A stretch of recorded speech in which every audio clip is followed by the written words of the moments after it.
Good morning, good morning. Someone's asked new guest. No, the new guest is Saturday morning, not today. Our guest will be Saturday. The next two streams will be different. Saturday will be a guest, and Monday will be the TV guest. NHK is coming on Monday morning. Today is just going to be a normal stream. Just me. Just me. Be back to our traditional setup here. We've got the outside camera, the inside camera. The microphone, I believe, should be working totally okay. Recently, the microphone isn't going through any of the cameras. I've just got the microphone now plugged directly into the computer.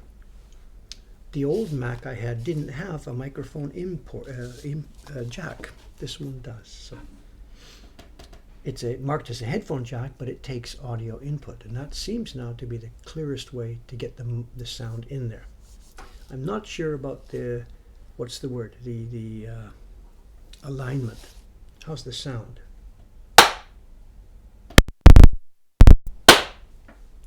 Maybe okay. Tiny delay, I don't know. Does my mouth match the words? I don't know. Okay. What's today's work? As you can see, it's going to be some kind of surgery, but something we haven't seen before. Just give me a minute to get that.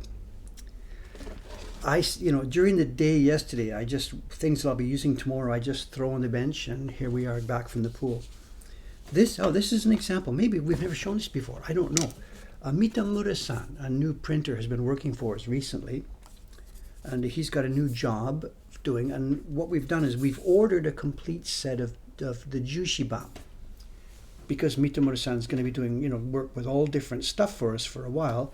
I've ordered a Jushiban that has carving bull, printer Mitamura, carving Chonsan, printer Mitamura, carving Kawasaki-san, all the different carvers here and the different layouts. A carver Harade, in case he does any of the old Doi Hanga prints. Let's open it up so you can see what's going on here. If only I had a knife. This is the way we get the sheets from the printing company. It's transparent, so it may be. This is the way we get them. You can see it's slightly bumped up. It's about 0.5 or 0.6 of a millimeter bumped up. And we just send them an EPS file. We do this in Illustrator. I just lay it out in Illustrator. We send them an EPS file, and a couple of days later, they send back this plastic sheet. And we then cut and slice whatever we need, and we put it on a board and impress the prints on it. You've seen that part of the process many times. And hopefully I've got enough here now to cover us for the next couple of years with Mitamura-san. If we get a new carver, then we have to get a bunch of these sheets ready for all of our printers. So it will be new carver printed by Mitamura, new carver printed by Chiharu-san. We need all these combinations. We thought of mixing and matching, just having a bunch of carver names and having a bunch of printer names, but getting them all lined up nicely, it's just too much trouble. So we want to be more accurate, more neat. We've just got all the possible combinations made in advance. Anyway, we're not using that today, just it was there, so I'll show you what's going on. What else? This is show and tell. Socks. Mine are off already. And I've seen this, I know what's in it, I bid on it, I got it, and I've looked at the web page very carefully. We know what it is. There's another show and tell for a few days down the road, and another show and tell for a few days down the road, and another one for a few days down the road. Oh! Did you see it? Let's show you. It's the first batch back from Deichan. This is my job this afternoon. Step 1, checking them like it needs checking. She has done an incredible job. Checking them, and then I now have to build the jig to slice these up. Me and Aoyama-san have been punting that job down the road for weeks now. We've been punting for weeks, and today is the day we now have to figure out how are we going to cut these up. And originally I had the bright idea, when I was thinking about this series last year, we'll just make one jig and it'll do for the whole year. No, it doesn't work, because the March prints are horizontal, the April, May prints are a different format. Here we go, for the first time. The top ones are the prints that'll go in February, the bottom ones are the prints that'll go in January. And she has done a beautiful, beautiful, beautiful job. They're small, they're peaceful, they're quiet, they're delightful. There's no great art involved here, but my God, these are such pleasant, beautiful things to play with. If we try and get can I get you a, no, it's going to wash out. Whatever, don't worry about it. You'll get them, those of you who are getting it. After we publish them in January, we'll get them up on the website, really close up, and you'll be able to see them there. Yes, of course there's bokashi on the sun. Absolutely, there's bokashi on the ground. How many gradations on this thing? I don't know. There's 3 gradations in this print. There's 1 in that print. There's 2 in this one.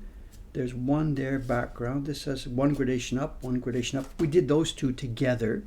Some of them will go together. These 3 gradations, of course, they were on the block side by side. They go together. They had real trouble with this one, and they cursed my name because I had put these 2 side by side. Jed cheated a bit. He showed us a purple gradation going across 2 prints. Jed, Dave, no problem. You can do them together. He had cheated because they're actually not. The second one is at a higher elevation than this first one. And in Photoshop, he had applied them separately. So when I was first looking at the pictures, yeah, good, I planned it. No, it doesn't work. So you'll see in the video that's coming up soon, Suga-san, she masked this off, did 1 gradation, and then masked it off and did the other gradation separately. And she's a nice lady. She wasn't cursing Jed's name or anything, but it's just an extra step. And then we've got the yuge. The steam is there. And some snow. When you'll see it close up, you'll see there is snow falling on the scene as well. Very, very happy for these. Very, very, very happy for these. We just knocked this out of the park. Jed knocked it out of the park. We've knocked it out of the park. That's my job for the rest of today. We're going to put these safely. Okay, today's real work. Still crap on the bench. Okay, we've got also cards and letters. They've been stacking up the last few days. We've got Christmas cards all over the place. It's a month late, but whatever. Our prints are getting late to people, and Christmas cards are late coming in. I've got one from Steve Woniecki, and I couldn't resist. I opened it and peeked. We've got one from, there's a couple, these are from personal friends. I think probably not so much to do with the stream. This is from Netherlands. Oh, I know what this is. We'll have to open that on the stream. This is a gentleman, do we dox people? No, this is a gentleman who was on this stream, and it's probably a print, so let's have a look at that. This one from France. Oh, it might be a thin print inside. Let's have a look at that. This one, oh, this is a personal one. Okay, so I'll put aside the ones that are clearly personal people sending Christmas cards to me or us. And these 4 are probably woodblock prints. If we wake up early for show and tell, let's look at the prints first and then move ahead with the show and tell.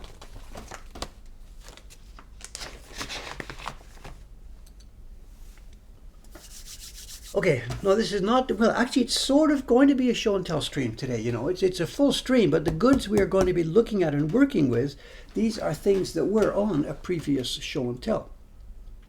How are we going to do this? I'm going to need that light.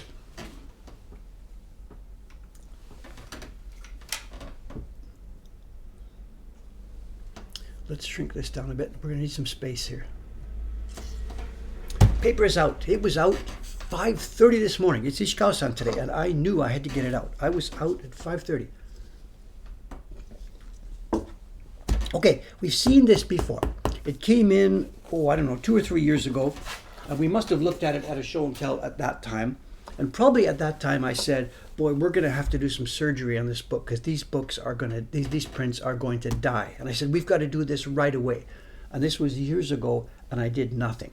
And what we've got here is the kind of album that you buy in a stationery store. It's an accordion style album made of folded paper, and you buy it and you take it home and you put whatever you want inside it. You might stick photographs inside, you might stick your own poetry inside, whatever, or you might just draw directly into the album.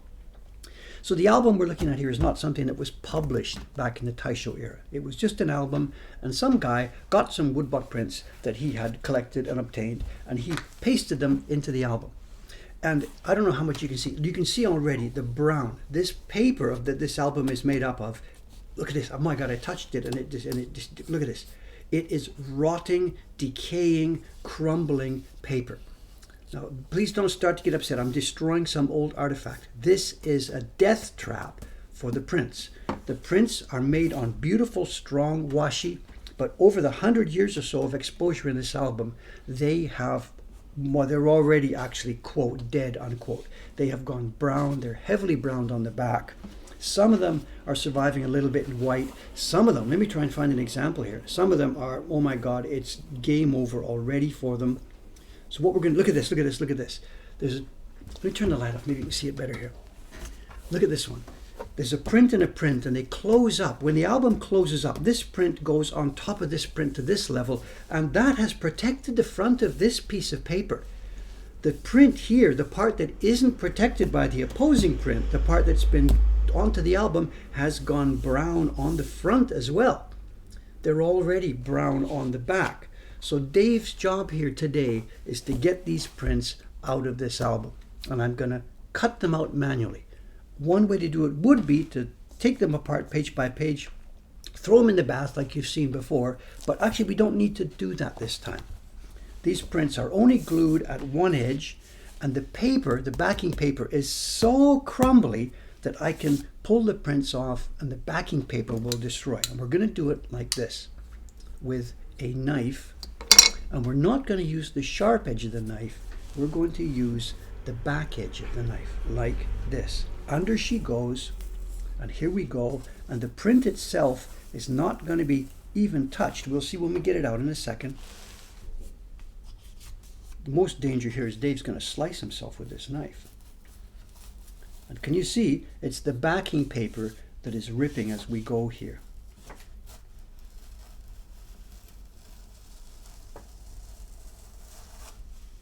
Bingo, one print freed from its prison.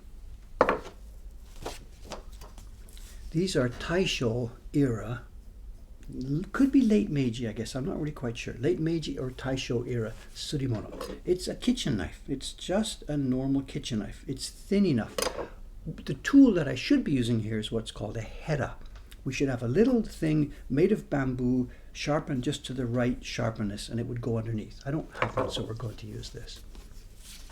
So as we said, somebody's saying substrate failure. We can do this because I know that it's the backing paper that will give up first. If the print was weak and the backing paper was strong, the print would get destroyed. So again, this is one of those sort of don't try it at home if you don't know what you're doing. The prints are, they are not Edo era surimono, they are late Meiji or perhaps Taisho era surimono. And they're made on an extremely thick, luscious paper, and unfortunately now it is brown. You can see it. Look at this. My God, whatever. There's nothing I can do about this, but at least we can now stop it from getting any worse.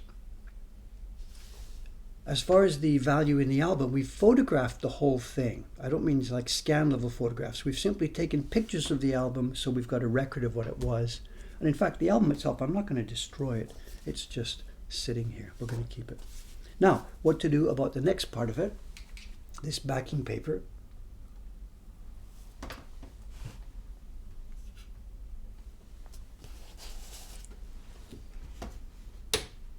No, that's not going to help.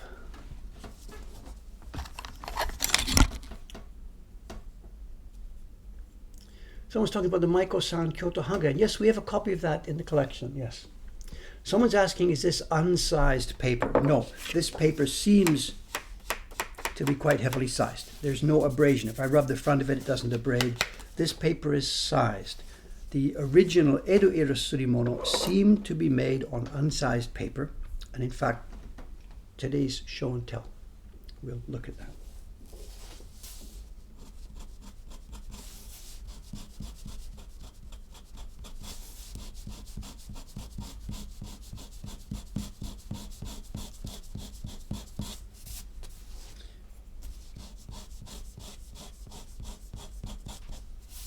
Am I on camera? No, chattomate. Gomen.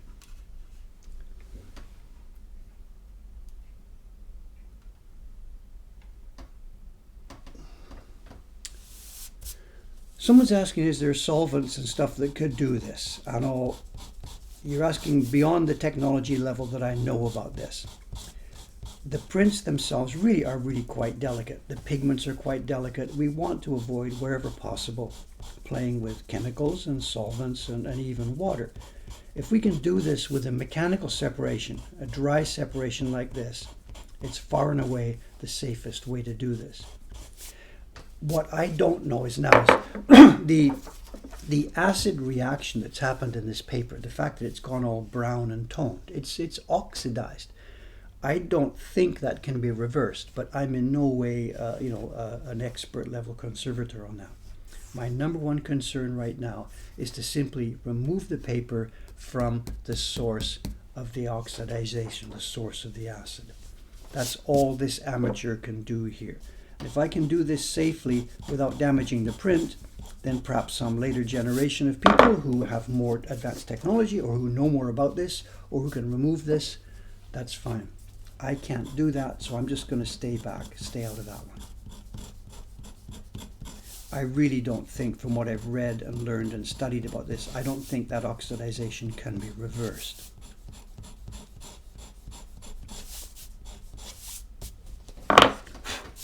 So there we go, one print out. Now, a couple of things. We have in this book here, we have prints that are in the Mokuhankan collection already in multiple copies. And this, in fact, this next one is one such print. Let me get it off first.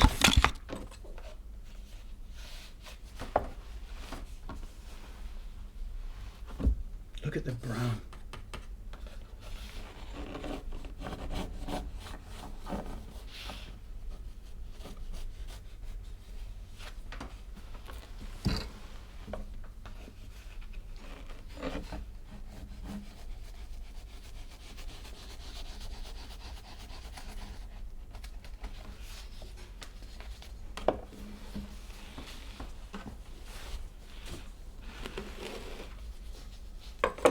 Let's hold that a sec. Here's the one we've just removed. In our collection, in another folder, we have many of the same prints here. Ones that were never mounted and never backed.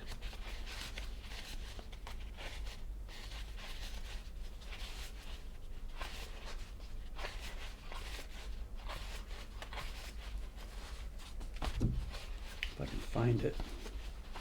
Here we go. Right on the bottom, it was the last one, right there.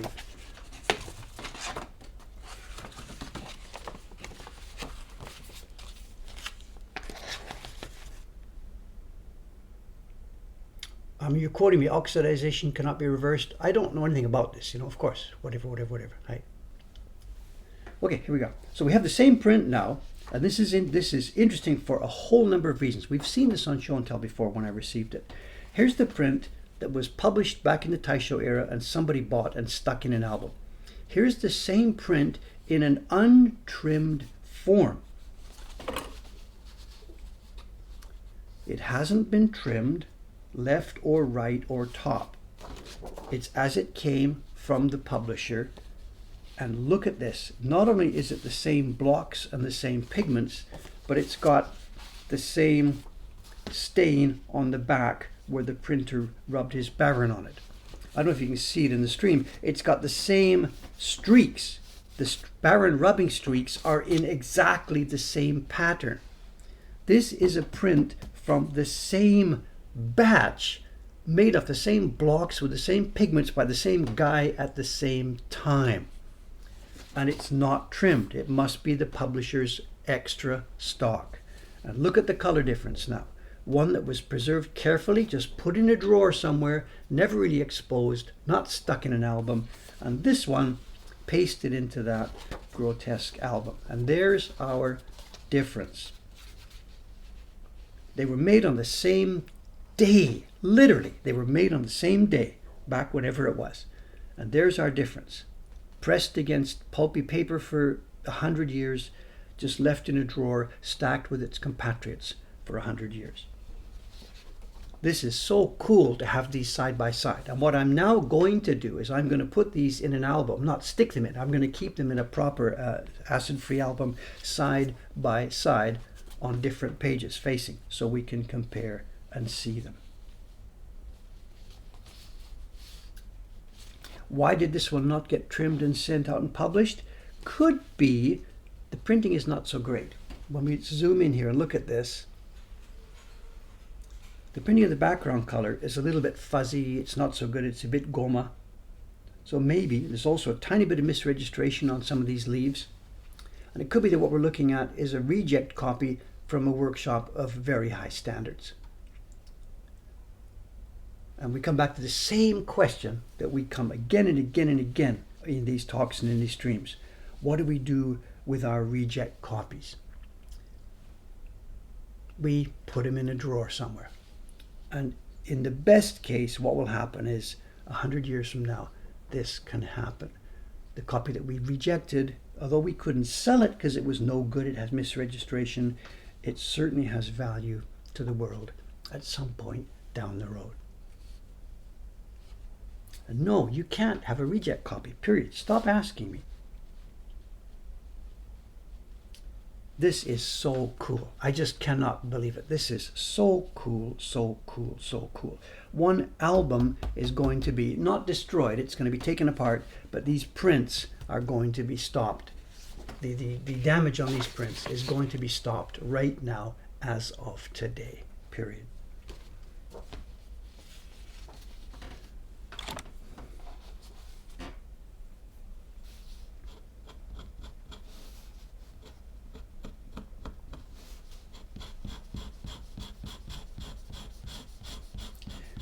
There is still now a bit of the backing paper still left here around the edges of these prints. To remove it all now, it would either involve moistening the print or shaving this down microscopically over a period of a few hours. There's just no way I can spend that time on it. So there still is backing paper and glue under there.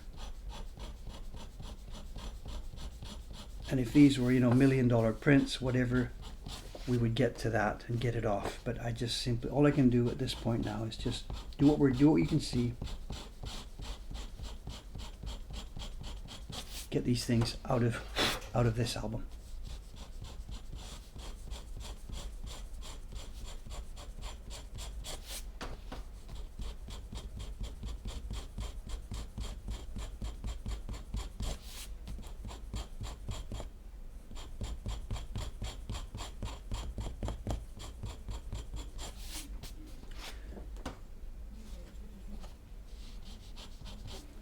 My poor Kento knife here saying I shouldn't be using it this way as a scraper, but it's okay. He will sharpen up again later this afternoon.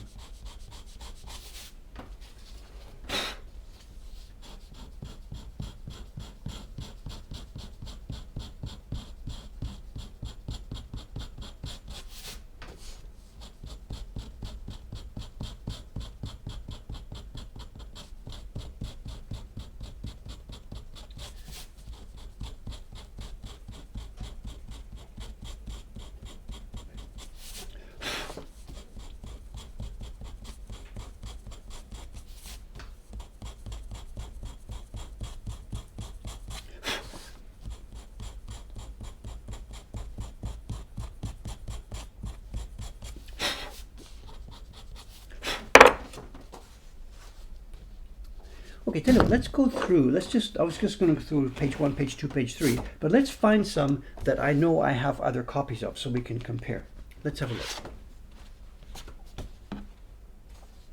I think we've got another copy of this one. Let's have a look.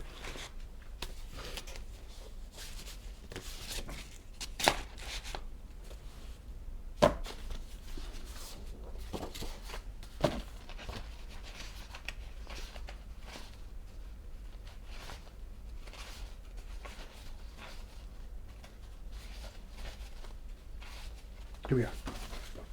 Yes, look at the difference. Oh my God, look at the difference. Look at the difference. Look at the difference.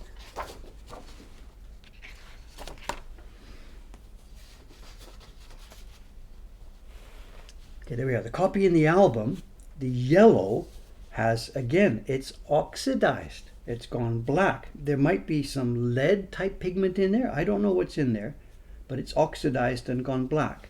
And the copy that has been pressed like this, with its own compatriots stacked up for 100 years, it hasn't been all the air removed, but it's been stacked up. There's been no air exchange. This one has been glued on the back, and the album has been looked at. So air has oxidized this thing, or the air from the air or from the backing. You tell me. I don't know. Look at this. Can you see the soiling from the registration mark? These are on the same block of the same pig. Look at this.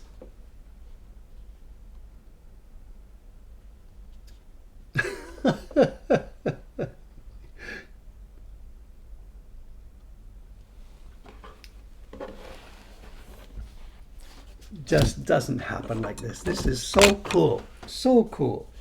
Separated at birth, reunited 100 years later. It's 100 years. This is Taisho. It could be more, 110, 120 years later. Separated on the day they were made, and now reunited.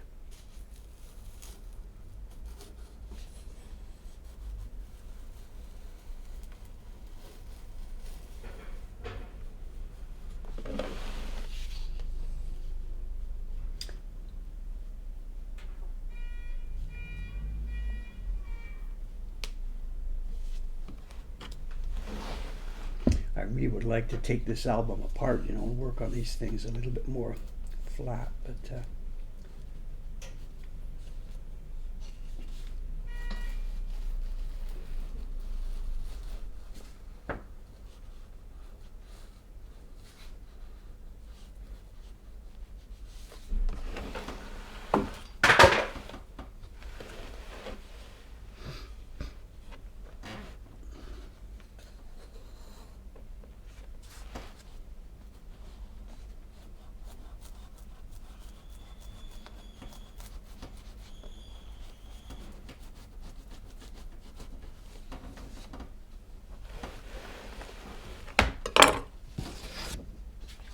they have Shomenzuri. Can you see it on top?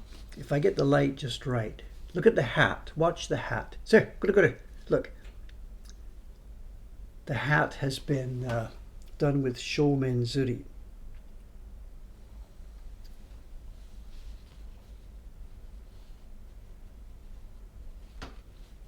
And the flowers have karazuri inside.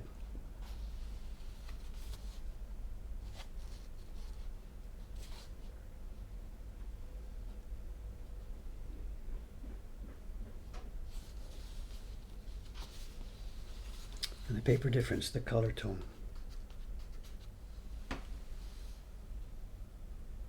It's a hat. It's I don't know the name of it. If you go to Heian era courtiers, the 1,200 years ago era, this is the kind of hat. It's a little thing with I don't even know how to describe it, whatever. It's a hat.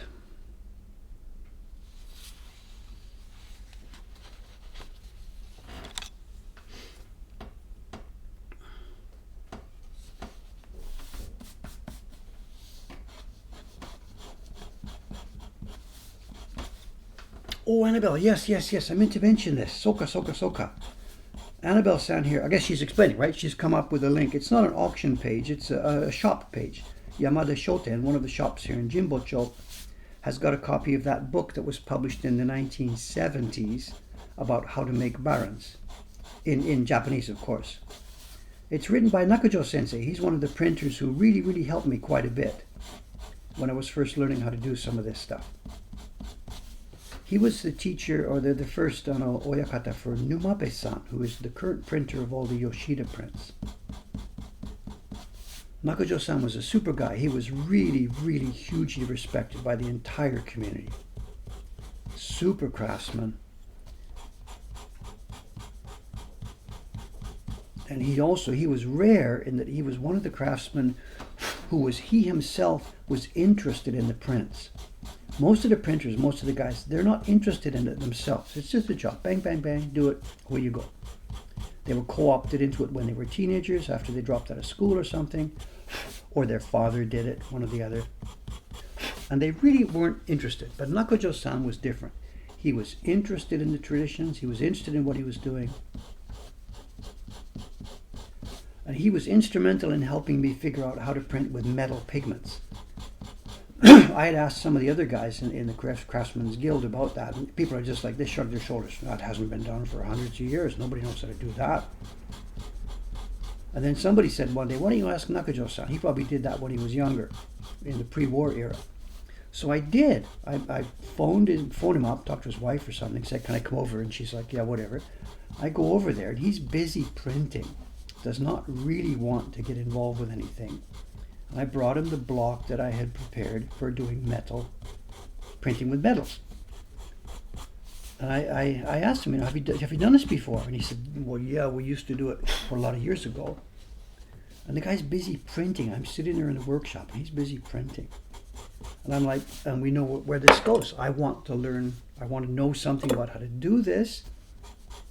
And he's busy, and partly also like, is this guy serious or just bothering me or whatever? And I guess whatever, he shrugged his shoulders. Okay, let's do this.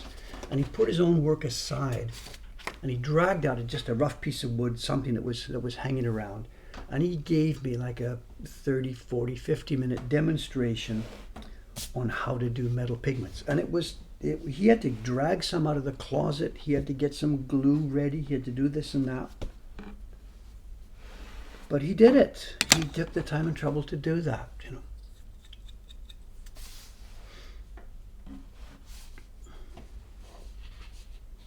This is another one. My God, let me get this off. We see the same thing here too. You can see the line on this one where that one was touching it.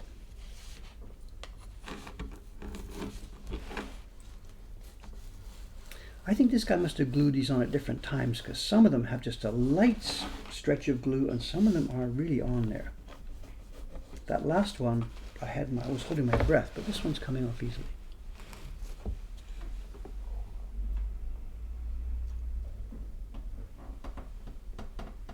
Yeah, Karazuri. This one's staggering. It's thick paper. Oh my God, just a minute. You got to have a look at this one. Incredible. I want to split this because I can't get down there.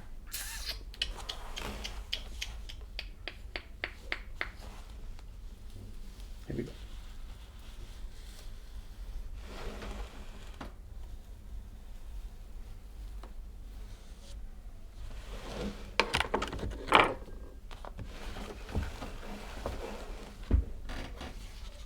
Look at the Karazuri on this thing. Give me a break. Look at this. Actually, this is too, look at that. Look at that. Come on. The back is flat. The back is flat. This is not pushed out from the back. The back is flat. And you see this. That tells you how thick this paper is.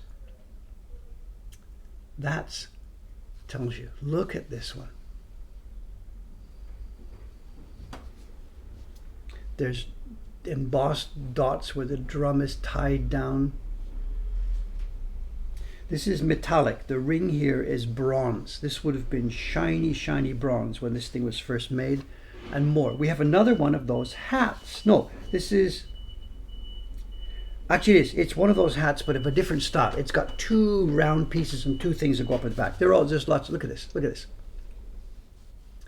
The hat has its own Karazuri inside, and it's got its own embossing on top. Come on.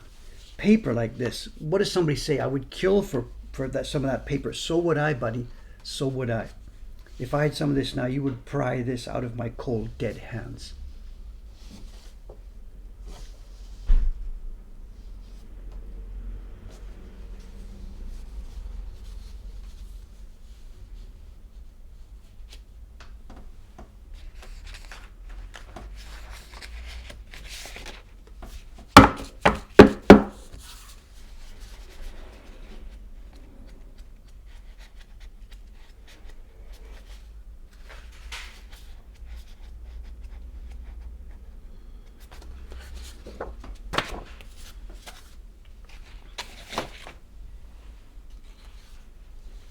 And again, same thing. We have an untrimmed copy. There's our copy. We have an untrimmed copy from the same workshop, the same blocks, and we can see the effect of the fading.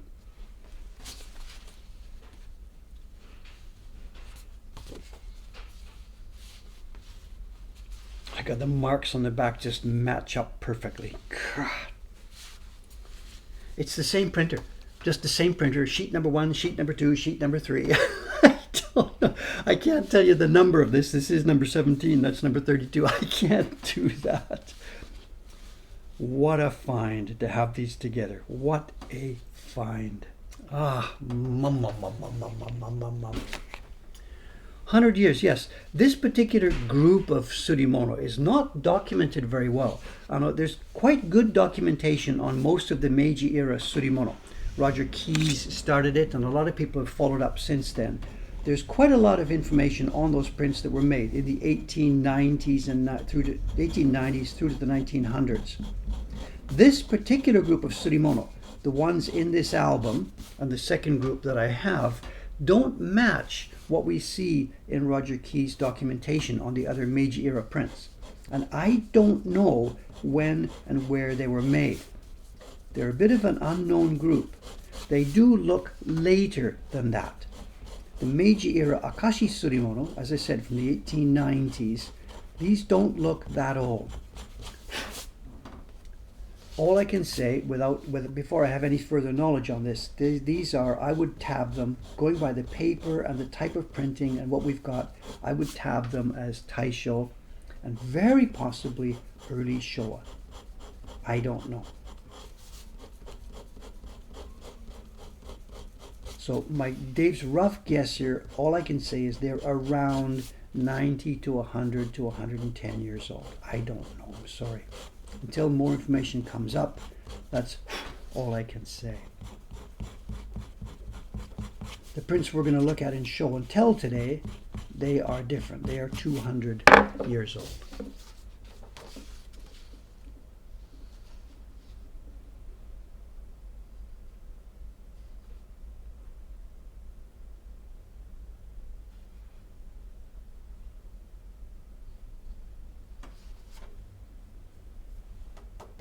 Late Taisho, early Showa.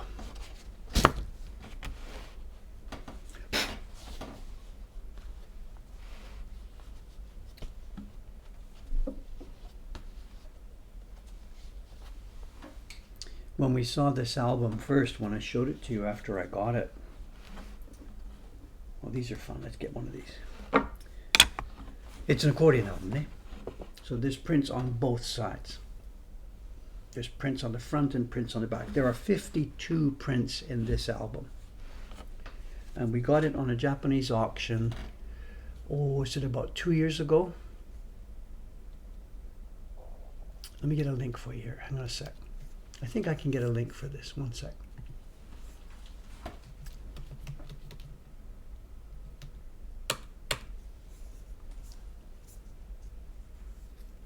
One sec, I should be able to turn up the link to the auction. Easy, 2021.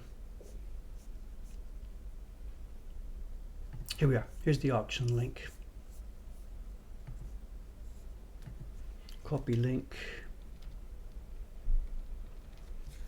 into the Twitch chat. Where's the Twitch chat? 1 second, please.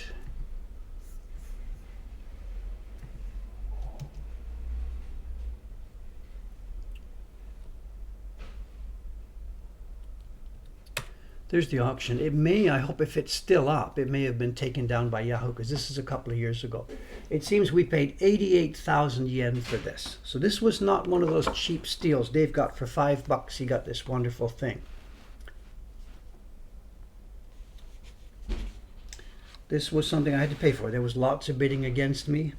And so we paid 88,000 for this. That's a tight one. That's a tight one.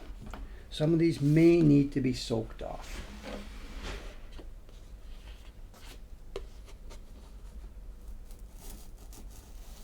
And some just fall off. Not sure why that would be. Amount of glue the guy put on or something? I don't know. Look at this one. This one's falling off. That last one may need to be soaked off.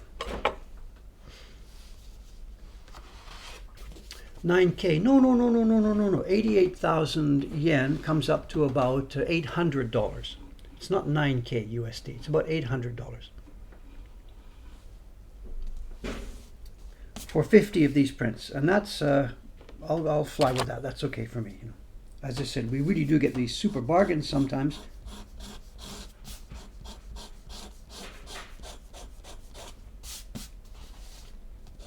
And what's the division? I don't know, $800 for 52 prints. I'm okay with that.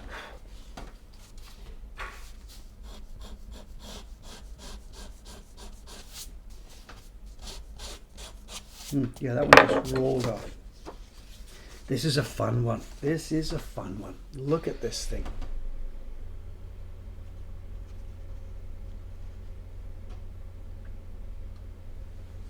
I'm not quite sure what's going on with this one, but this is a fun one.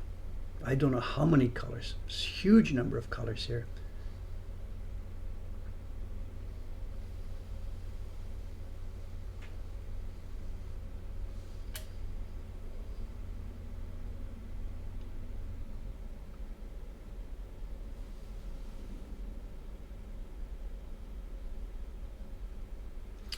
Caption contest. I don't know the background of this one, I'm sorry. I can't give you any history. What are we looking at? Who are we looking at? I don't know. This is a known surimono. Actually, if you did a reverse Google image search on this, you would find it. And this one is known. Just I do not myself know the story. I'm sorry.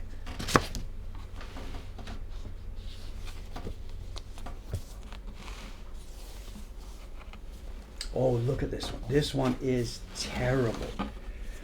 We can't totally blame this one on the album. Look at the difference here. This surimono is on basically, the front has stayed white, the back has become quite brown, but the front has stayed white.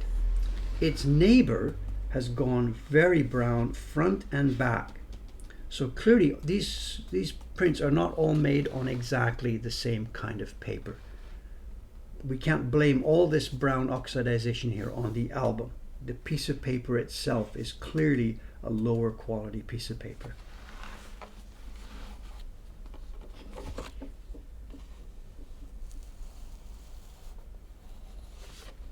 That means I've got to be a bit more careful too, because the paper itself may be more fragile. Let's see. No, it's okay. It's going to come off.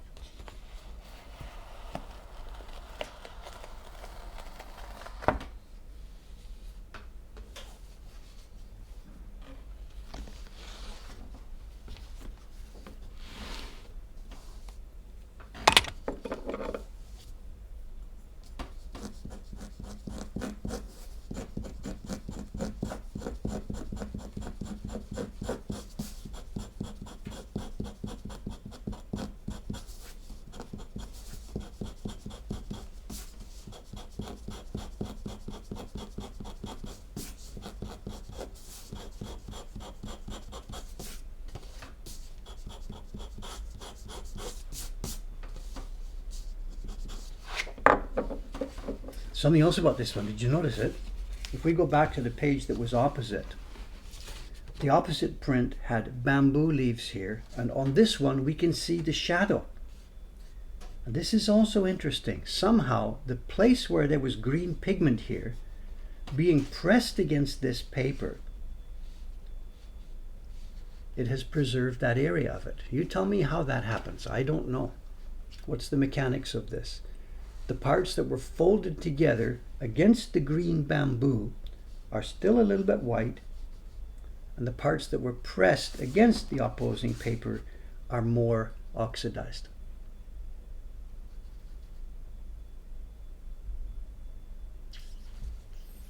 Don't know. I don't know. But this one's trouble. The whole sheet of paper, clearly not good washi.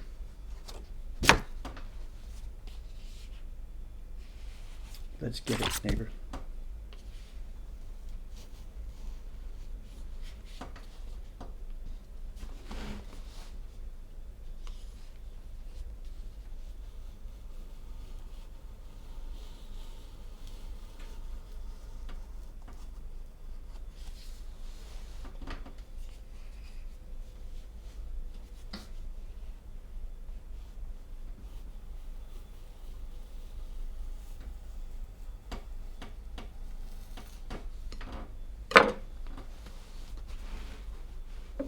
think we have this one as well, I'm not sure.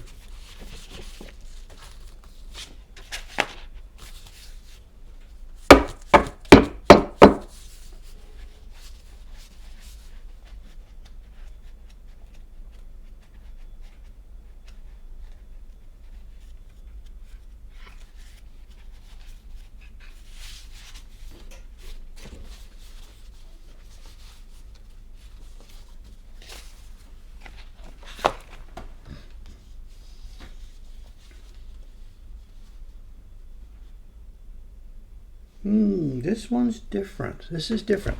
The one we showed a minute ago, I'm saying they were twins separated at birth. This one is different. This is printed in a different way. We've got Atenashi gradations here. I need them side by side. Okay, can we do this?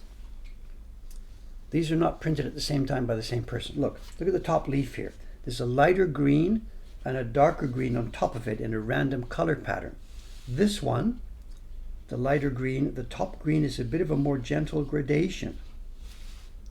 These are not printed at the same time by the same person. Or they're, if it is, it's somebody being very, very, very careless.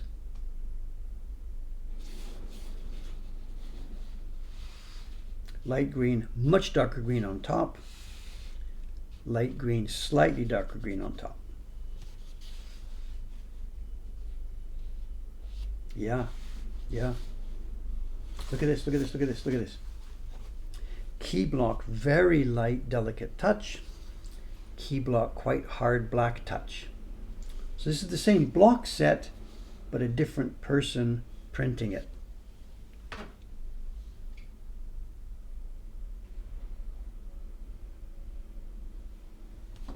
Someone's saying blue. The top one has more blue or black mixed into it. So it's the same publisher, same blocks, but not the same printer at the same moment. I don't think it's even an inconsistent printer. The colors are different. The colors have been mixed at a different time and place.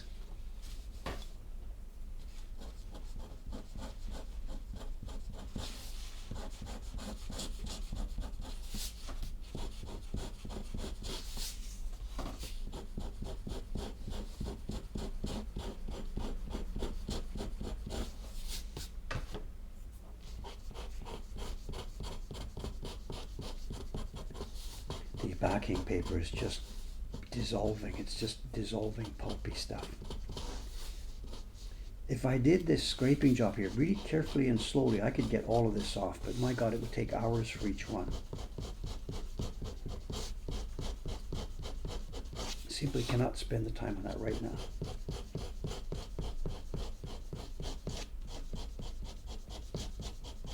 So this is like stage one. Releasing from prison. We can talk about rehabilitation later.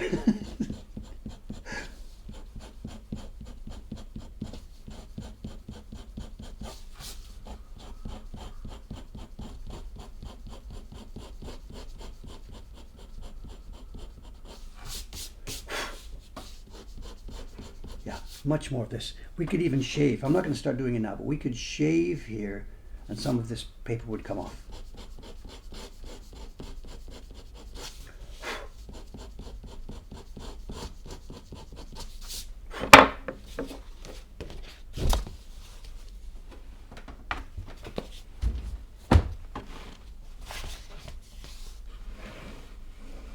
Oh, here's another goodie. We've got 2 copies of this one.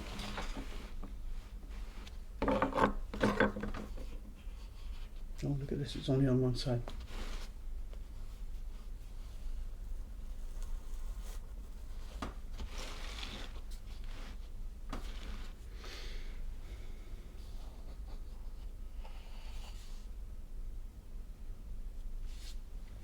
Someone's asking now if we have no material for show and tell, we can tour the space. We get asked about this quite a lot.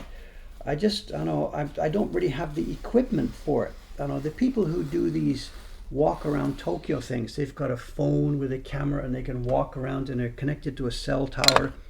I don't actually have that kind of technology here. These streams were running from static cameras that are here. I'm plugged into the internet. I really don't have the technology here to run a stream while walking around the building, I know it's an idea, and in fact, I think it was an idea. John's, for example, when he's next here in Tokyo or something, I think John does do sometimes streaming outside. So maybe we could do something like that in the building here. I don't know. Well, not just John, but anybody who's visiting sometime in the future. But I myself, not having a phone, don't really have the capability to easily stream while walking around here. I tried it once at Ome, the show, a year or so ago, and it was a disaster. I thought it was streaming and it wasn't, and people sat there looking at an empty window for 10 minutes.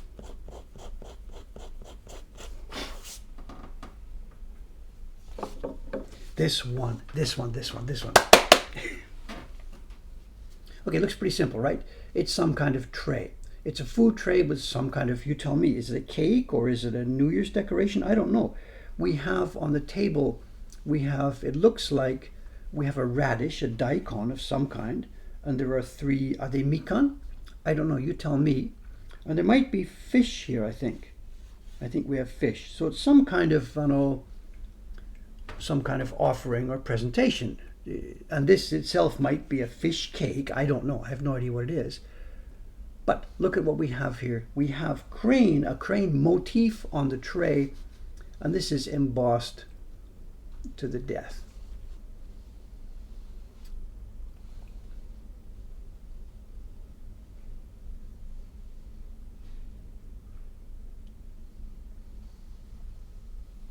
So if somebody's asking about the white, again, these are printed in Tokyo. The white you are seeing here is all paper white. I don't think we've seen any prints here yet this morning that have white powder. There may be some in this pile somewhere, but of the prints we've looked at this morning so far, all the white has been white paper. I thought for a minute that was left over from my knife mark. No, that's well inside it. We worked up here. I thought for a minute I'd left some marks. No.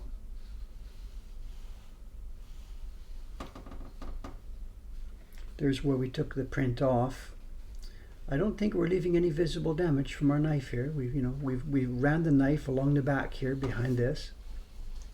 And we have, you can see still, I haven't taken it all off. There is fuzzy remnants. You're not seeing a torn print here. You're seeing paper, the backing paper left over. Here, it's more clear here. Look at this. There's the backing paper still sticking on top.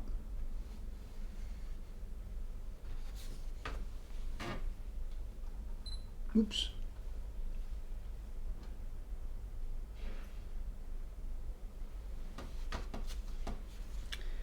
Yeah, I don't know about the design, the crane beak. So, someone's pointing it out here. I'm not sure if this is the world's best example of good design. The crane beak, which doesn't actually wrap around the edge of this thing. The wing sort of wraps around, and the string here wraps around. I mean, remember, this is more for the effect than for anything else. Someone's asking, how much does this back residue diminish the value? I don't know, and I don't care. It's nothing to me. We're not doing this to try and preserve value here. We're taking these off right now to just try and preserve the prints. And none of these prints are hugely valuable. If this was in the market out in a shop in Jimbocho, I would expect to be paying for this somewhere around maybe 15,000 yen, $150 for a print like this. We're not in any way talking about Sotheby's level of value on these prints, not at all. Most of the world just shrugs their shoulders. They don't care about this stuff. It's not worth anything. To those of us who are interested in them, they are really useful and valuable in that sense. But in the art world, monetary value, these prints have very little. They're woodblock prints that were made in relatively large quantities.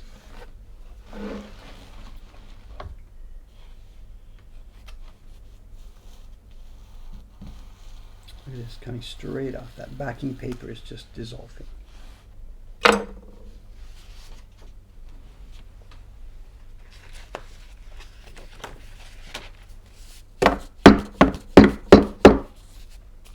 Yeah, you said a lot of money. Whatever. I'm just talking about the art world itself. you know, if you talk about fine art, there's things with 7 digits, 8 digits, 9 digits. You know, I mean, 3 digits, yes. But when I said they're not valuable, I meant in comparison with high art and stuff like that. And here we get another copy. These are different. They're printed differently. Look at them. You can see even at the scale you're looking at there. The printing on these is fairly different. So these are different batches. You can see right away. Look at the coloration on the bottom here and the coloration on the top. And this is not due to different time lag. This is the printer different color. Look, you can see it. Look at the color on these flowers here. And also, he's been a bit careless. Can you see? When he printed the key block, there's a bit of tamari here. There's a bit of black blobs inside this one. The other printer got his much more cleanly printed. This guy was either a better printer or took a bit more time. Maybe a more experienced printer in the workshop, I don't know.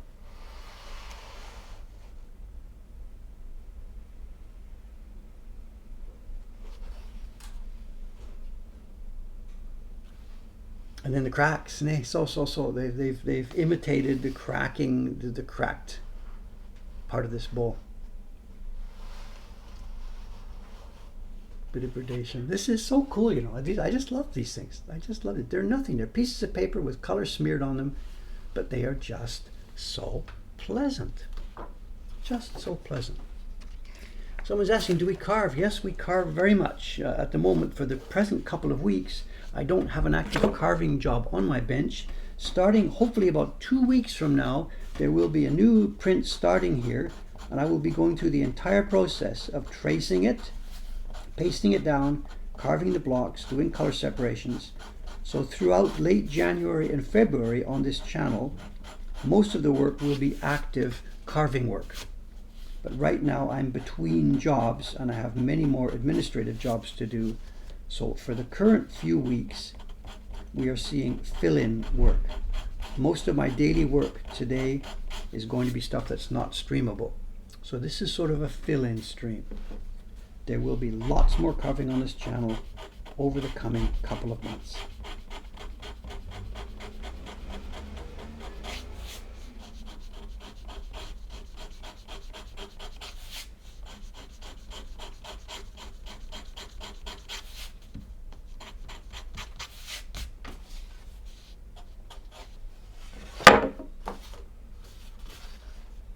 So nice. And again, there's the line where it was protected. The print on the other side of the paper was folded over, and the print on the other side, when you closed the book, the print on the other side came here. So that protected the face of this print, and this part of the paper was exposed to the backing. How are we doing for time? Let's grab another one.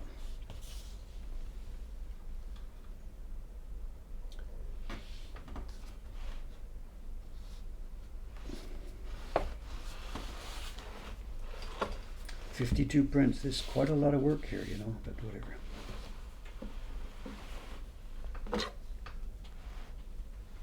You could think of it as a full show and tell stream if you want. It's okay, I guess so.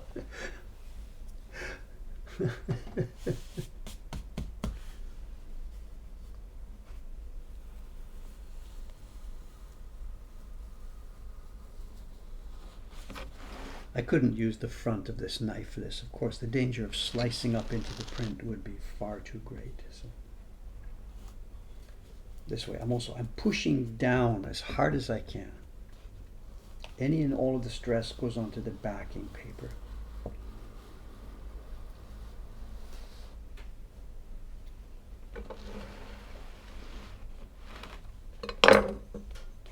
Somebody's also, look at this, someone's hit this with their fingernail at some point when looking at this book. That's not Karuzuri embossing, that's like a fingernail hit, or somebody has knocked the book with something, no idea. And look at this one. Look at this.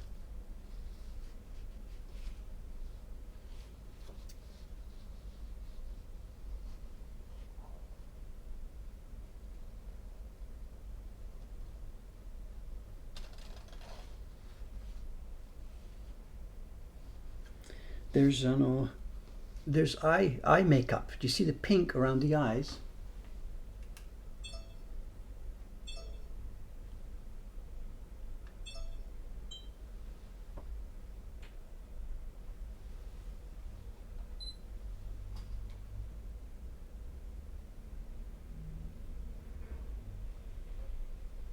The embossing here would probably be this last step. If you do the embossing first and then you press onto it, then it is going to destroy the embossing. So generally, the embossing is the last step, generally.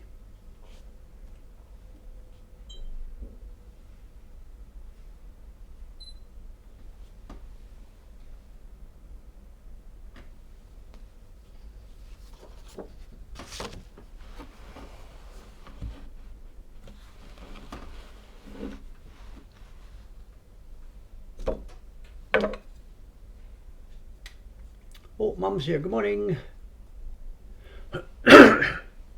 Oh, the names here. My mother here. It's hopeless. She says she's been shopping with my daughter.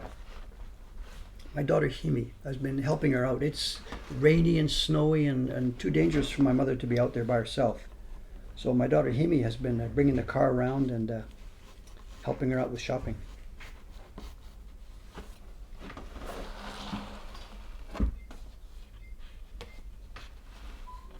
I hear the delivery man outside.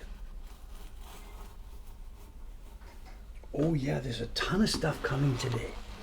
Auction stuff, a ton of stuff coming today.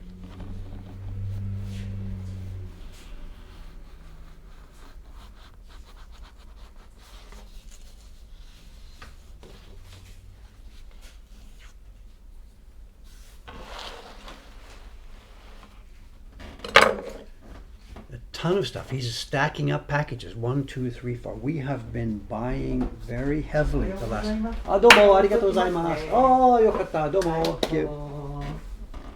Watanabe-san and I have been buying heavily because we're planning another flea market matsuri. We had been planning this for the end of January. In fact, January 20th was originally our target date for getting it ready, but we've postponed it nearly a month. We'll be doing it in February. And that's because a couple of reasons. We're still struggling to catch up with our paperwork from December. We're also there's so many delayed prints going out to Australia, the Hong Kong thing. We're flooded with emails. Where's my print? Where's my print? So we're not in any hurry to do another promotion and send out 1 million more prints. We are just going to hold off for a while to try and get stable on shipping for a while. And then once we're a bit more stable, out we go with the next batch. This print is a little bit different from the ones I've shown you so far. It has karazuri. Let me find the other copy here. Hang on a sec.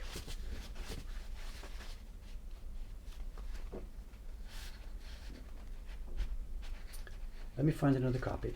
There's something else to explain. You've been seeing karazuri, which is the embossed patterns in the paper. This print is different. This has something called himedashi. These two also identical. My God, identical. Identical. Whoa. This is, again, it smells and looks and feels like the same guy, same station, same day, same time, same everything. I can't swear it was the same day, of course, I don't know. But if it is, it's the same printer being very, very consistent from sheet to sheet to sheet. Very consistent from sheet to sheet. I can tell which is which because of the fuzziness on the back. Anyway, as I said, the different technique here. What they've done is, if you look at this, is it a drum the guy's holding? In a couple of places here. One on the drum. What we're looking for here, this is not karazuri pressed down. How can I show you this? It's not showing so strongly. I'll show you the back. Here we are. There we are. There's the drum, and look at it. The drum shape is pushed in from the back. They have carved a block with a shallow recess in it. And as part of the printing, they have pushed in with some kind of tool, they have pushed the paper into that recess from the back. This is the kimedashi technique, and it leaves a bump on the front. Again, because of the light here, it's a bit difficult for you, but that drum is actually sticking up out of the surface of the paper. It's actually a drum shape. They've done it again here on the head, very lightly. You can see the edge here. This has been pushed down into a depression. And we do it on some of our prints as well, too, of course. And it's called kime dashi. Dashi is push out. I don't know the derivation of the word kime dashi. So this is kime dashi, and the other one we saw with the patterning pressed in from the front of the paper, this is karazuri. And karazuri, the derivation is, it's like karaoke. You've all done karaoke. Kara is empty, oke is orchestra. So karaoke is empty orchestra, waiting for the singer to come in. This is karazuri, empty printing. No color implied on the block, just simply the patterning. So karazuri, the key, the bumpiness goes into the paper, the back is flat, rubbed with a tool. Kime dashi, the paper is bumped up in flatter areas, and the back side is no longer flat, the back side is pushed in. Got it, class? There'll be a test later. Karazuri and kime dashi.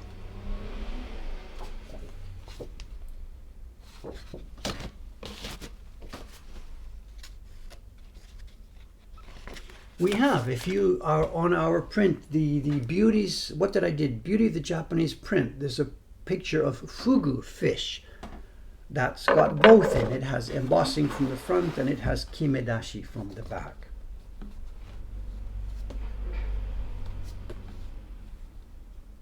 This one's nice. It's kind of subtle. I don't know if we're going to be able to see this. Let's try and get another one here.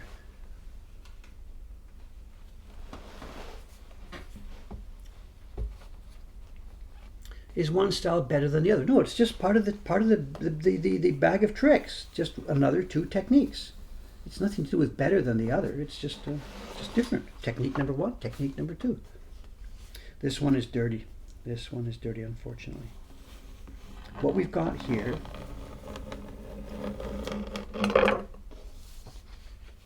again, let me find my other copy. Most of the prints in this album we have in two copies. This is so cool to be able to compare side by side by side. We get asked, you got two copies, please sell one, sell one. No. Next question. Okay, the clean, fresh copy. The clean, fresh copy and the album copy, all brown. We've got a couple of different things happening to the album copy. The paper has become toned, and some of the pigment also has oxidized. In the red here, here's the fresh, clean copy, and we have here the red, and it's partly gone black. And again, this is probably, there's a vermilion compound in there, some kind of mercury compound, and those compounds oxidize very, very heavily. There's the fresh copy, and there's the oxidized copy. But also here we talk about, this is, okay class, I said there's going to be a test. What are we looking at? Is this karazuri or kime dashi? And of course it's intended to depict a ball of twine. The album copy has become soiled. Which of the two techniques? The answer is karazuri. We should do this. We should turn this stream into a quiz. Once a week, Thursday mornings, it's quiz time. Again, my copy is untrimmed. This is not karazuri. This is the edge of this block, and that's extra paper that would be trimmed later.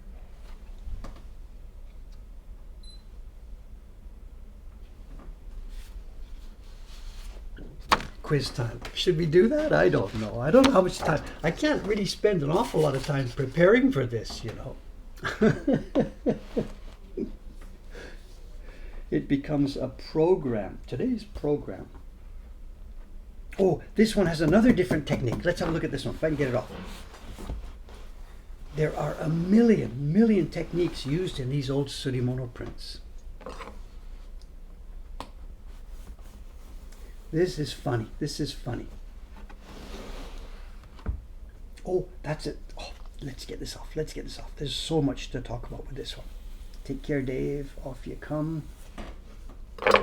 Okay, question number one. Who is this? Who is this? Those of you who've been following these streams, you should know who this is, of course. We have it's Ebisu. We have the lucky 7 gods. This is, there's usually we see Daikoku and Ebisu, and this is the guy. He's fishing luck. He's fished a bream. But techniques. Forget the content. I don't care about that. It's printing techniques we're looking at. Let's see if we can get the right angle here. I'm looking in the white area here. Okay. We have some kind of karazuri, but it's different from the karazuri we've seen before up to now.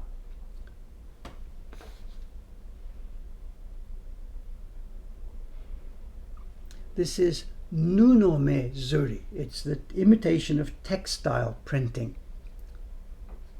And it could have been done in one of 2 ways.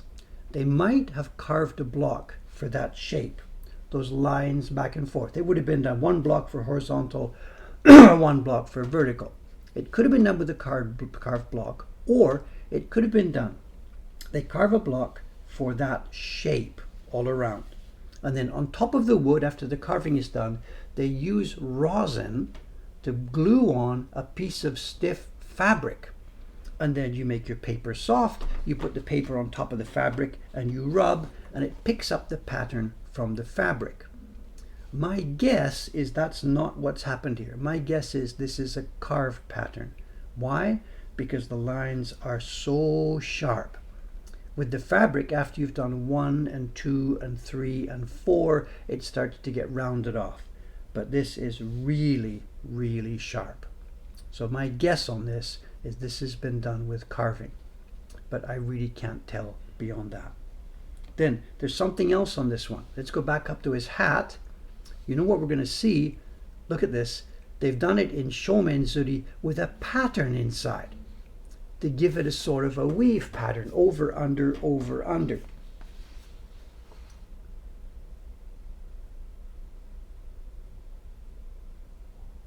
And these guys just pour it on, pour it on. They just keep pouring it on. Remember, this genre, these surimono prints, they weren't made for commercial sale. They were commissioned by poetry groups. The original surimono, they were commissioned by poetry groups. And the idea being that they would be giving these as gifts to other people. They wanted to make beautiful, spectacular gifts. These were not objects that would be sold in the market originally.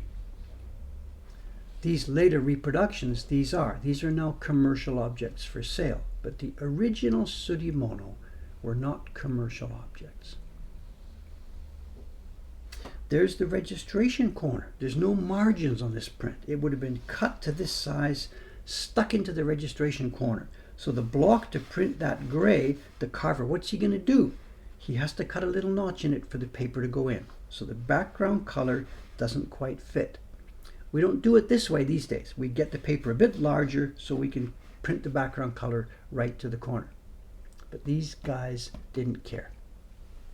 The paper would have been cut right to that shape.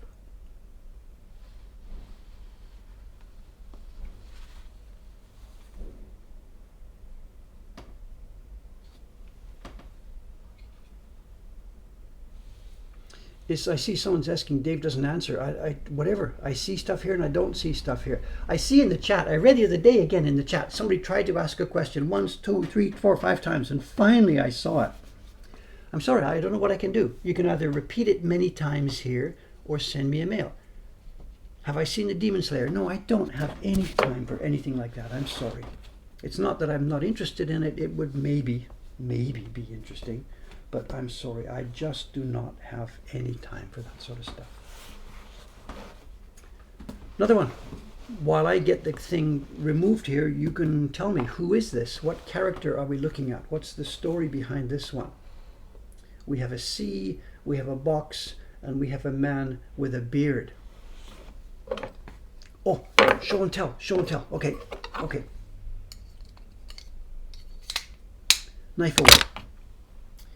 The old man and see this. Hemingway, this is not. Hemingway, this is not. Come on, you got this. You got this. An old man, a sea, and a box that's just been opened. Come on, you guys. I thought 10 people would answer this. Tarankan's got it. Fairy tale. I have failed at all attempts. Urashima Taro, you've got it. Rangakusha, thank you. Urashima Taro. Okay, let's move on to the show and tell. This is fun today.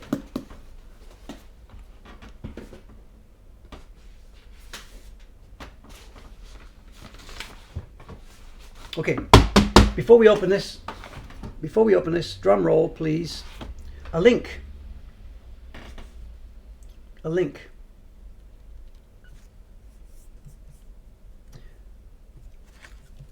In one of the show and tells last week or so, we received some surimono prints from the 1820s, some original 1820 era surimono. I showed them to you, we looked at them in the stream, and then I showed them to you a couple of days later. It was this group of prints, the 1, 2, 3 prints. I'm not going to talk about them today. They are now online in glorious full definition, high color ink. So if you want to see more careful about these, the link I just put is online. And what we have now here today from the same auction seller are 5 more. And it turns out this person had 8 of them. They put 3 of them up. I was stupid. I talked about them online. A couple of days later, up went the prices. But I held my nose and bid, and we got all 5. These are the other 5.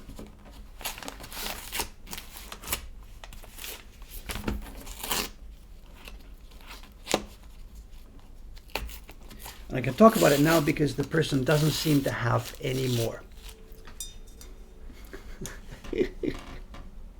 Hi, bottle. Someone says, I won more. I didn't win. I paid for them. This is shopping. This is not winning a prize or a present or anything. This is paying. Here's the entry.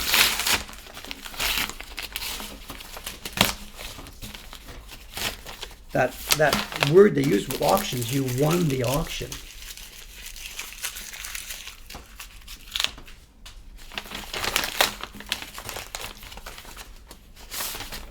And again, no green tape. Oh my God, Japan has run out of green tape. Remember the person? They put the, they put the flap. Which way should we go? 4 flaps.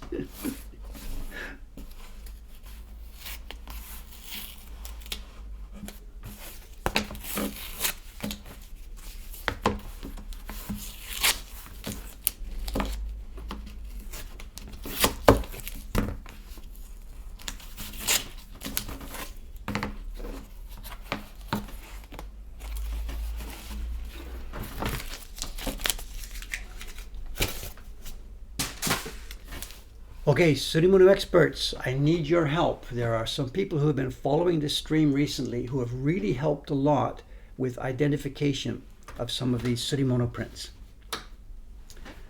I don't know. This is Hokke. Again, some of these I know, some of these I don't. We have here, just let me get this out of here.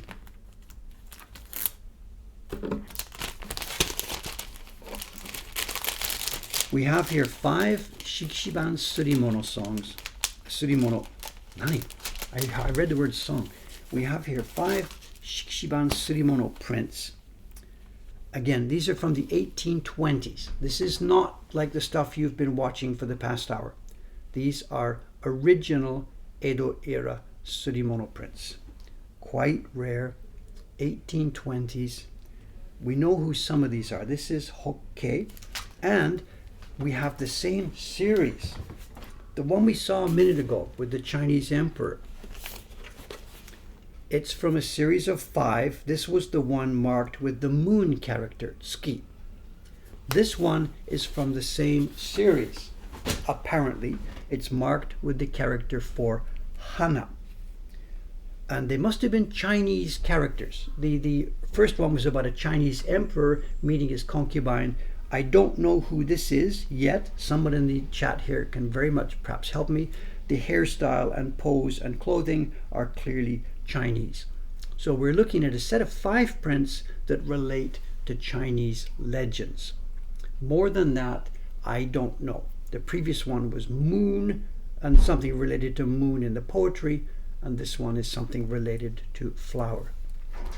And these have seen better days. These are not prime copies. I'm sorry. If this was a prime copy, this would be worth many, many, many hundreds of dollars, possibly in the current market, maybe even 4 figures. I don't know. The copy we have here is so badly damaged that whatever, to the art people, again, this is worthless. To me, it's a fabulous, fabulous treasure for studying. We have the Chinese lady, empress or whatever, I don't know the story. And everything that you see here as dark, this dark sort of orangey color, this is all oxidized metal. It's bronze and or copper and or perhaps silver and perhaps nickel silver. So when it was made, this would have been drop dead, bling, gorgeous. This pattern around the word hana, this is done in metallic pigments. And over 200 years, they have totally, absolutely oxidized. So we're seeing a shadow of what the print would have looked like. There would have been colorful colors on the kimono. The tablecloth here may have been a beautiful bright red. I don't have any idea. It would have been bright yellow, bright red, good rich colors. Blues disappear quickly. This is a pale shadow of the original object. And for dating, this type of print made by Hokkei is 1820s, 1820 to 1825, so the researchers tell us. So this is almost exactly 200 years old. And this is not a reproduction, this is the real thing. And it's full of karazuri, but you probably can't see much of it. I'll try and get it here. There are wave forms. Can you see a little bit here? There are wave forms and cloud shapes. It's full of karazuri, top to bottom. But this thing has just been abraded. It's been touched and handled and abraded. There we are. Some good karazuri left there.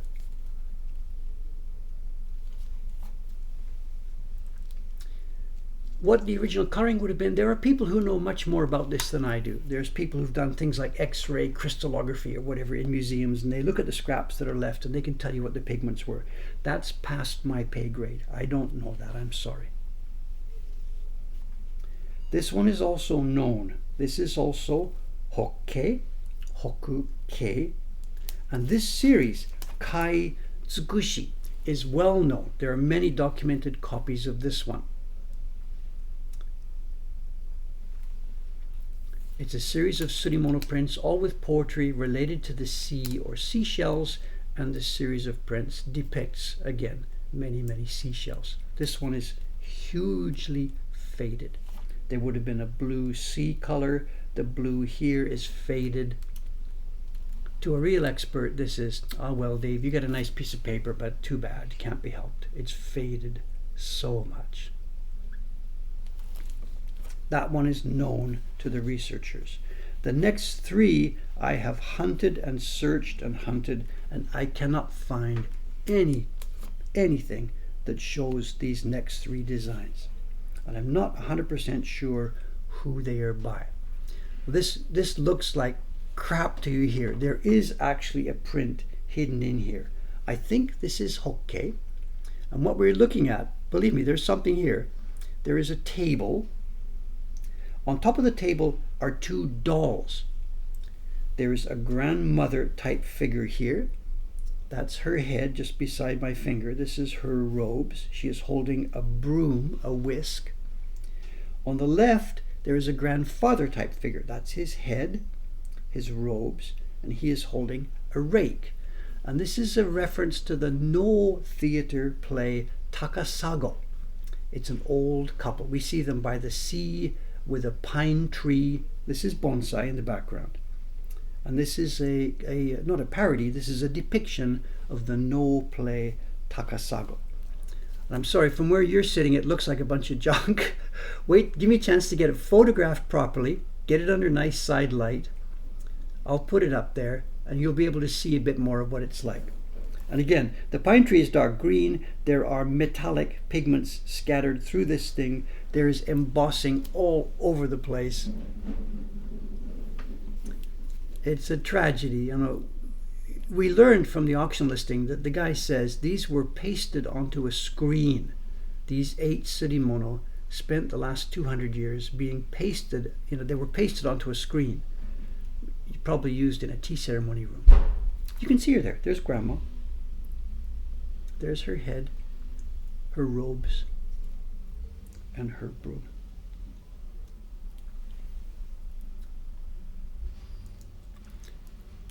So there's also holes. The worms have had their go at this. This is a tragedy, but whatever. For the money I paid for it, we're okay. And I wouldn't, if it had been a really, really nice copy, I wouldn't have been able to afford it anyway. So it's okay. This next one I know nothing about. I can't give you chapter verse at all.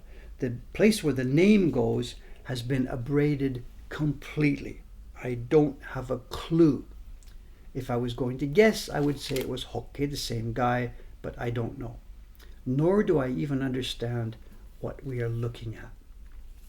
My guess is it's a metal. This is the back side. My guess, this could be wrong. Please, somebody tell me I'm wrong here. This is the back side of a metal mirror. It's got a specific metal thing, and then there's a fabric that holds around it. And the fabric would normally wrap up the mirror. When you're using the mirror, you open the fabric, you look in the mirror, polished metal, and then wrap it up again. But I don't know. It also looks more like a table with a tabletop and curtain around the bottom.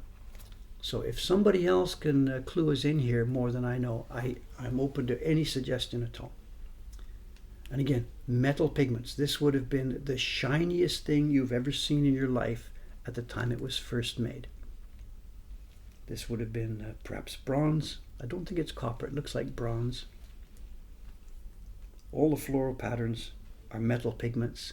This pattern in the fabric is metal pigments. Below it we have karazuri. And this is funny. Karazuri here shows as white. Why? Because the karazuri is debossed into the paper, and over the 200 years, every time somebody has touched it with their finger, it abrades and discolors a little bit. So the top surface of the paper gets discolored, but the part that was protected by being pushed down has stayed a little bit more white.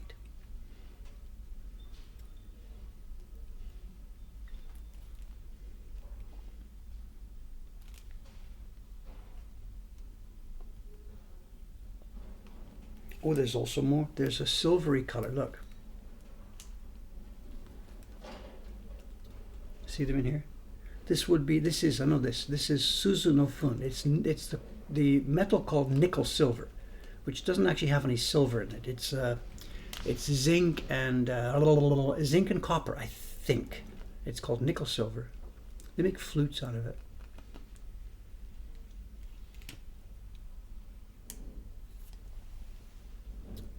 So yeah, we're looking at bronze, copper, and nickel silver, completely oxidized. And I don't know what the object is. I am very much looking forward to reading my name later. And then the fifth one, this again, the name is abraded, but I think I see the shape of where the hoku and the ke would be. So I would guess hokke, but it's been abraded beyond belief. And what we see here is, my first guess is this is a parody of that story of the lady who was so strong she could stop a charging horse by stepping on its bridle. Again, provisional guess here, could be wrong. Anytime we see a lady with the reins, holding the reins, and a horse, we're probably looking at that story. Although here she doesn't have her footwear pressing it, but I don't know.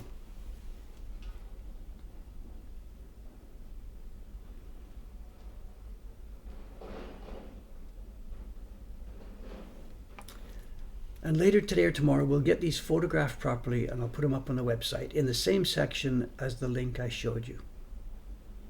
And again, same thing. These are all metallic pigments that have become black, darkened. So there's the, what do you call it? The bridle, the reins, I don't know. And normally when we see a parody, what would happen is the horse and the bridle, and she would be stepping on it, because that's the way the story goes. She used her power to step on the reins and bring a charging horse to a standstill. So I don't know if this is the same story or not. I don't know.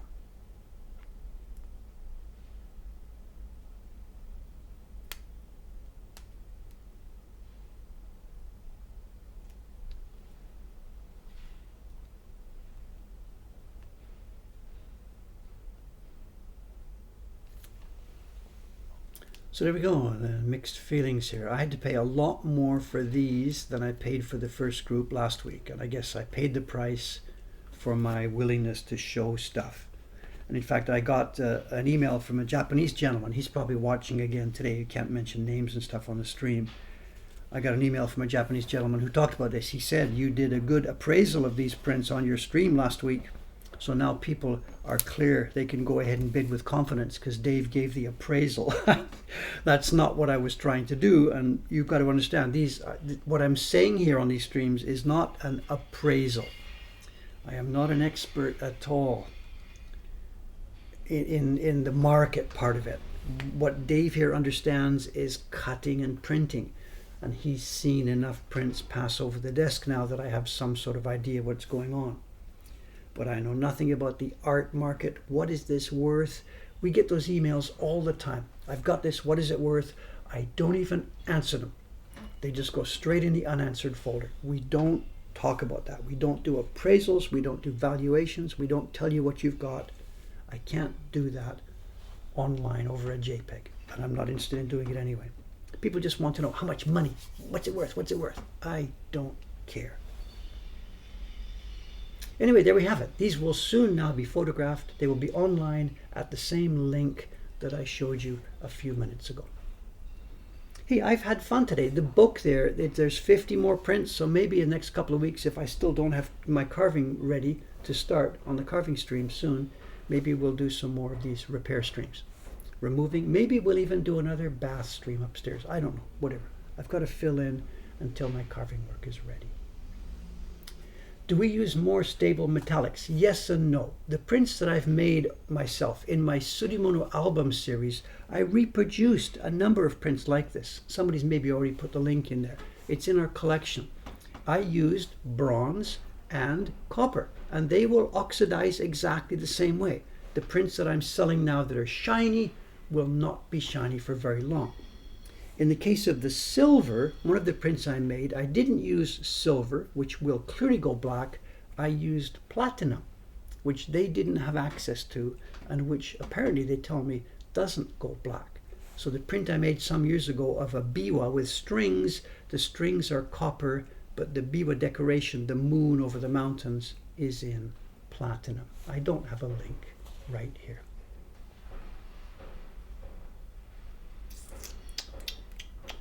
Okay, I have got to get to work. I've got to cut those prints. My priority job now today, absolutely my priority job. Where did I put those prints? Oh my God, I've lost them. Oh, here they are. My priority work today now, because we have customers all over the world yelling and waiting for these. My priority job right now is figuring out how to make a jig. You babies wait. I've got to make a jig now to cut these and get them on the way to our shipping center, because hundreds of people around the world. This is the first 100. We're doing 300 of these. This is the first 100 from Rei-chan. Sugi-san is doing 100 and Ishikawa-san is doing 100. They are still busy. Sugi-san won't be finished for a week. Ishikawa-san might be 10 days, 2 weeks before she's finished. So if you're waiting for your delight prints, whatever, they are now coming through, and shipping will start Monday. I'm going to cut and fool around with these over the weekend. Monday will be the first batch leaving the building. So stand by. Okay, that's enough. I am out of here. Let's put up the outside camera just to finish off.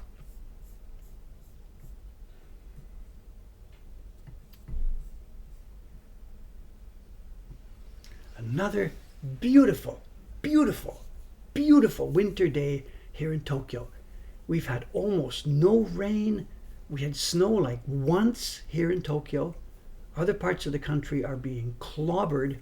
Here in the Kanto, we are just enjoying day after day after day of glorious, very cold, very clear weather. The temperature today is like 0 or 2 or 6 or something, I don't know. The crows are all huddled up. They're hiding from the new parrots that are invading Tokyo. Very quiet today. Okay, I'm out of here. Thank you guys. See you in a couple of days with a special guest host sitting in the chair that Cameron used to sit in. See you then, couple of days. Bye for now.